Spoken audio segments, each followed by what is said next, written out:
The Lake Lario area has been known for the beauty of its landscape since ancient times.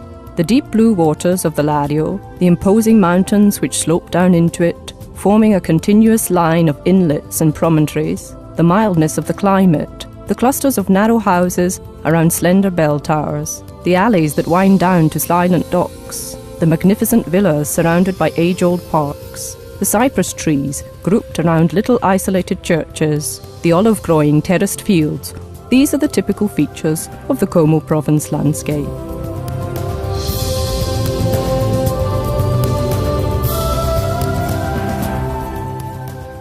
The capital of the province, Como, is a town of austere beauty, a legacy of its over 2,000 years of age. In fact, it was founded in 59 BC under the patronage of Caesar. Its walls and towers from the age of the communes and the road network of the Roman castrum are the symbol and outpost of all the cultural and artistic features of Lombardy.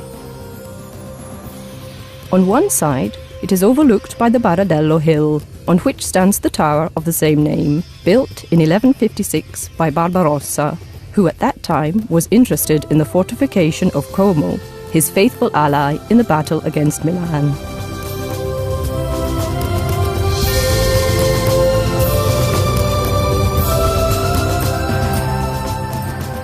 The most striking view, however, is that which can be enjoyed by taking the cable car up to Brunate at 715 metres high. This is a famous tourist resort and the destination of those international visitors who wish to enjoy the beauty of these places to the full.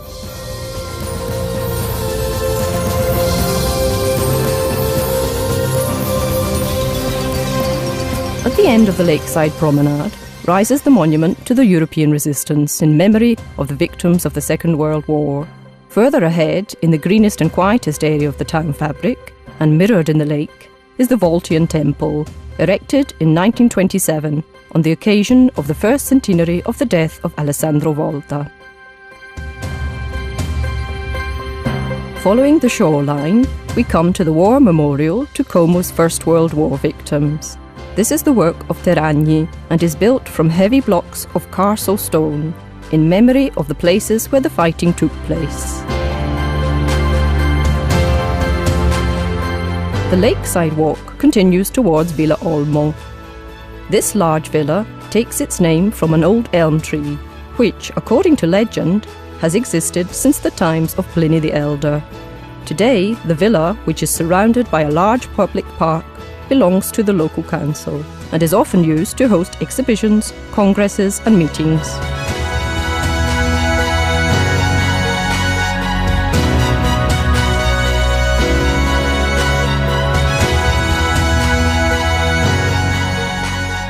It is the overall harmony that can be admired in the architecture of the cathedral which is so striking. Although it incorporates several Renaissance elements, the facade is typically Gothic. Its sculptural decorations, which are mainly the work of Giovanni Rodari and his sons, are extraordinary.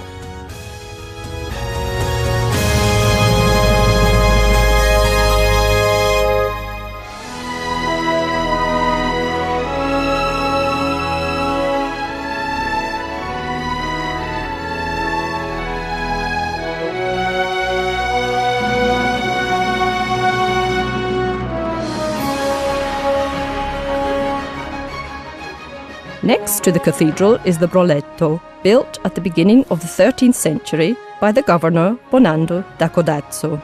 With its layers of white, grey and red marble, it makes the square the heart of medieval prestige in the Como province.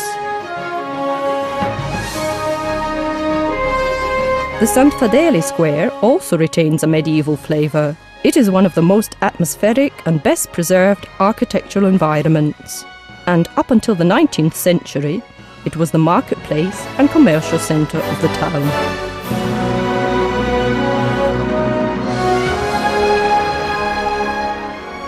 Outside the medieval town wall is the church of Sant'Abbondio, which is the oldest example of the civic Romanesque style.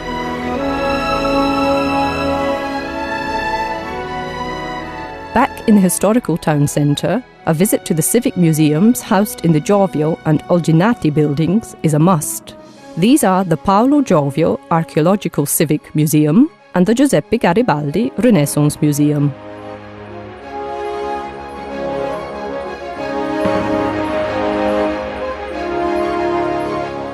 When it begins to get dark, the views from Como are of a clear, intense beauty.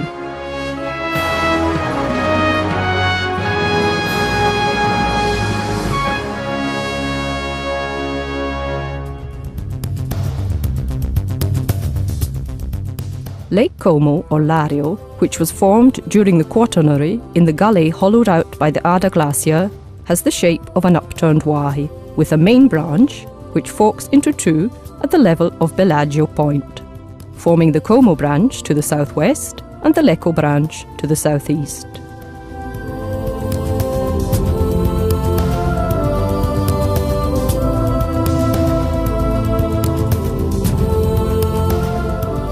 Let's start by going up Lake Lario on the Como side. An ideal place to start from is Cernobbio, on the edge of which is Villa Erba.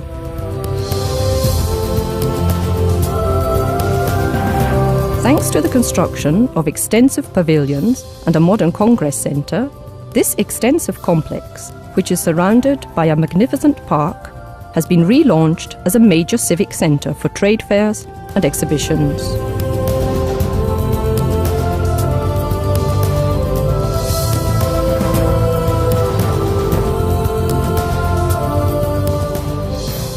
In a short walk from the jetty, the visitor can reach Cernobbio's little square. Along the shore, there is a succession of hotels, bars and restaurants, a tourist spot which boasts ancient traditions. Further on, the outline of Villa d'Este, the most famous of Cernobbio's villas, can be seen from the lake. It dates back to the second half of the 16th century and became a luxury hotel in 1873. There are many other magnificent villas, but it is only from the lake that the startling beauty of the internal gardens. The big Hollywood and rock stars have been unable to resist the charm of these places and have made Lake Como their quiet hideaway or their favourite holiday destination.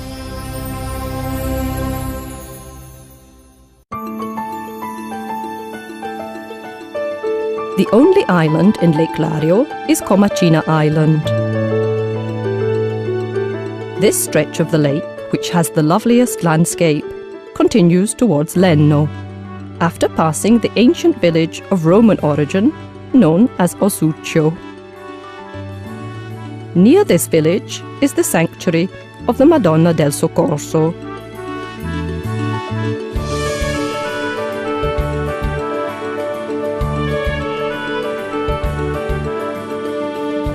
Back on the lake, we come to the magnificent Balbianello Point, a wooded triangle which juts out into the lake and on the point of which is the villa of the same name, chosen by the film director George Lucas as the setting for the second episode of the Star Wars saga. The Bellagio promontory evoked indelible memories in the hearts of immortal writers such as Stendhal and Flaubert. Today, Bellagio has retained and maintained its elegance, both architecturally and in its town planning, while adding the organisation of modern tourism. Leaving the pearl of Lake Lario and its splendid villas behind, we come back towards the part of the lake known as the Tremezzina. In this stretch of the lake, the 17th century jewel of Villa Carlotta is particularly striking. In spring, its gardens offer a dazzling display of flowering rhododendrons and azaleas. And apart from being a favourite destination with nature lovers, it also attracts cultural enthusiasts who come to visit the museum housed inside the rooms of the historical home.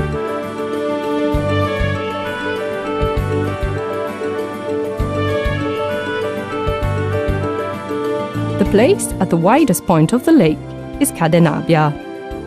Its large international hotels, which started to appear in the first half of the 19th century, are testimony to the tourist vocation of the area.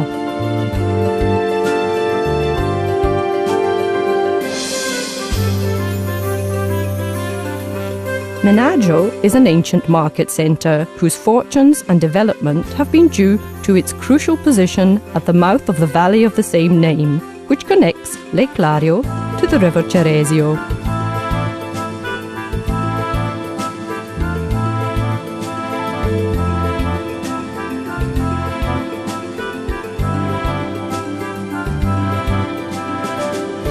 Just as atmospheric is the rocky promontory on which stands Rezzonico, a small hamlet of the San Siro district, dominated by the mass of a 14th century castle.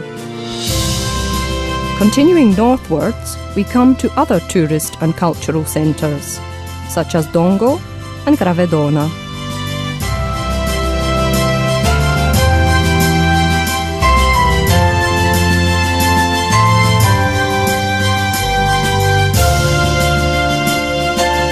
Beyond Sorico, between the mouths of the Mera and the Ada, there is a protected natural park area, known as the Spanish Plain.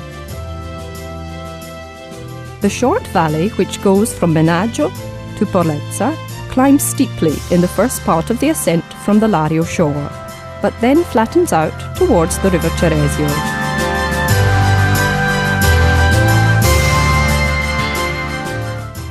There are also other smaller lakes in the Como province, like Lake Segrino, Lake Pusiano, Lake Alserio, and Lake Montorfano.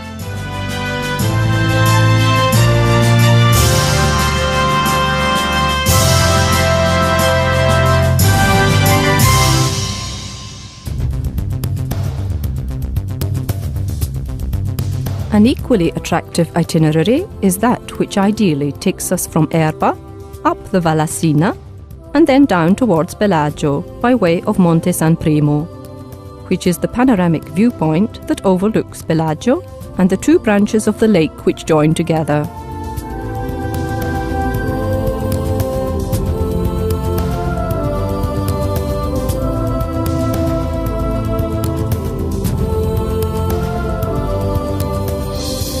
An ideal excursion takes us to the Intelvi Valley, a small valley between Lake Como and Lake Lugano. From here, you can enjoy a breathtaking view, which takes in Lake Como, Lake Lugano, the whole of the northeastern Alps, and the mountains of the Ligurian Apennines.